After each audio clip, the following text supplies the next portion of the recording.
It was late in the afternoon at Ogudu Primary School. The hot sun outside made the walls of the small classroom feel warm, and dust floated in the air. Inside, Mr. Okoro, the strict class teacher, stood with a frown on his face, holding an empty bread nylon. Musa, you better talk now. Who sent you to steal somebody's bread? He shouted. Musa, a small boy with rough hair and a uniform that was torn at the edges, looked down at his dusty sandals. His heart was beating fast, but he didn't say anything. Some of the other children started whispering and pointing at him. Thief, they called him in low voices. Mr. Okoro, who didn't like nonsense, was ready to drag Musa straight to the headmaster office for serious punishment. Just as he held Musa by the hand, someone spoke from the doorway. Mr. Okoro, abeg, leave the boy for me, said Auntie Chidima, the school counselor.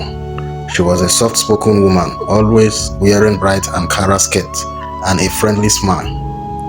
Mr. Okoro looked at her and hissed under his breath, but let go of Musa's arm. Auntie Chidima bent down and touched Musa's shoulder gently.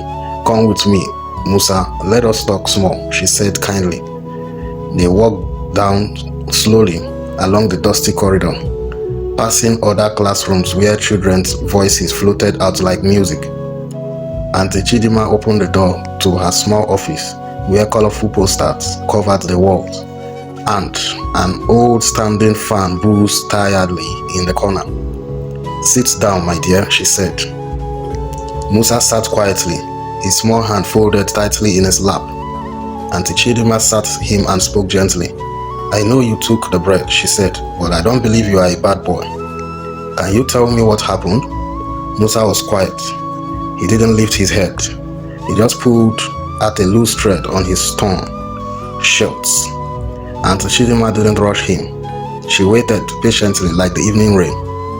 After a long while, Musa whispered, I was hungry. Auntie Chidima leaned forward. You know, chop food for house? Musa shook his head. His small voice shook as he spoke. My stepmother, they lock the food inside cupboard. She talk say I dey chop too much. Sometimes she no go give me food at all. She go talk say bad pikin no suppose chop.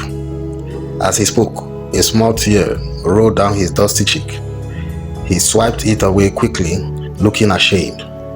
Auntie Chidima felt her heart break inside her chest.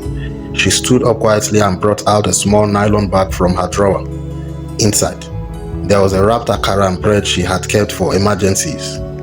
Here, Musa, chop, she said, placing it gently in front of him. Musa looked at the food with wide eyes, like he was not sure it was real. Then he grabbed it and started eating quickly, like somebody who had been fighting hunger for too long. Auntie Chidima watched him and wiped her eyes quietly. She knew she had to help him.